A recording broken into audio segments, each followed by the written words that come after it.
వారికి హక్కు లేదు ఈద్గా నమాజ్ చేయుటకు. ఈద్గాలో ప్రవేశించే వారికి హక్కు లేదన్నారు. వారు రాకూడదు, ఈద్గా దరిదాపుల్లో రాకూడదు. స్థితి అల్లా ఇచ్చినప్పటికీ వారు ఖుర్బానీ ఇవ్వకపోతే. అల్లాహు అక్బర్.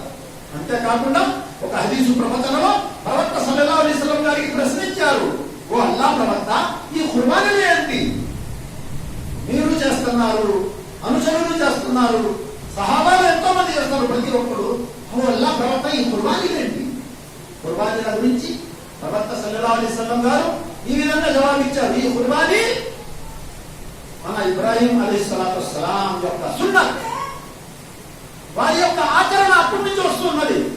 ఇబ్రాహీం అలైహిస్సలాం సోదరులారా, ఇబ్రాహీం ప్రవక్త సల్లల్లాహు అలైహి వసల్లం గురించి మీరు అనేక సార్లు వినే ఉంటారు.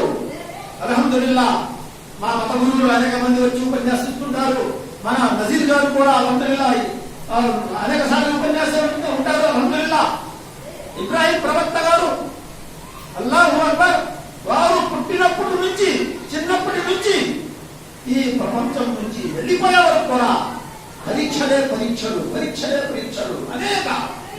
మామూలు కాదు, మేము మీ ముందు ఉపన్యాసించలేము, సమయం లేదు. అల్లాహు అక్బర్. చిన్నప్పుడు స్టార్టింగ్ లో గమనించండి సోదరుడా, ఒక్క వ్యక్తి కూడా, ఒక్క మనిషి కూడా సన్మార్గముపై ఆచరించేవాడు వారి ఎదురు ఎవరు కనబడలేదు. చిన్నప్పటి నుంచి అసలైన సిసలైన సృష్టికర్త ఎవరు? అల్లాహ్ ఎవరు? అల్లాహు అక్బర్. అల్లాహ్ గురించి వారి మనసులో స్వచ్ఛంగా కనిపెట్టాలా, అల్లాహ్ ఏం చెప్తే అవి ఆచరించాలా. సర్వలోకములకు సృష్టికర్త, ఈ ఆకాశము తయారు చేసిన వాడు, ఈ కొండలను తయారు చేసిన వాడు, ఈ వృక్షాలను తయారు చేసిన వాడు, ఈ సముద్రానికి తయారు చేసిన వాడు, ఈ సూర్య చంద్రులకు తయారు చేసిన వాడు అల్లాహ్. ఆ దేవుడు ఎవరు? ఈ విధంగా వారి మనసులో అనే ఆలోచన రాత్రి పౌరులు ఉండేది. చిన్న సమయంలో, చిన్న వయసులో నక్షత్రానికి చూశారు.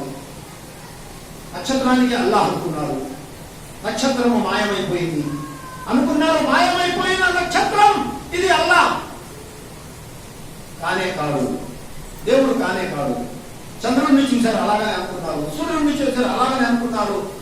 సోదరులారా, మా మనసులో స్వచ్ఛంగా ఆ యొక్క కోరిక, ఆ తపన, ఆ రీసెర్చ్ ఉద్దేశం ఉంటే అల్లాహ్ మన ద్వారాలు తెలుస్తాడు.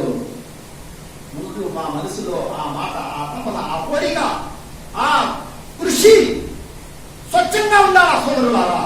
ఏదో నామకరంగా శుక్రవారం వచ్చేసింది, మసీద్కి వచ్చాం, ఏదో నలుగురితో కలిసి మేము కూడా ఖుత్బా విన్నాము, నమాజ్ చేసుకున్నాము, మరలా ఇంటికి వెళ్ళిపోయాము, పనుల్లో నిమగ్నమైపోయాము, మళ్ళా జమా వస్తే మళ్ళా జమాకి వస్తాం, లేక 5 పూట్ల నమాజ్ చేస్తున్నాం, ఫార్మాలిటీకి వస్తున్నాం, ఫార్మాలిటీకి వెళ్ళిపోతున్నాం కాదు సోదరులారా.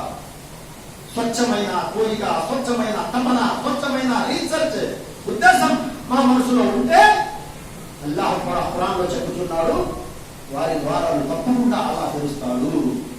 మీరు ఒక అడుగు వేస్తే అల్లాహ్ 10 అడుగులు వేస్తాడు. మీరు నడిచి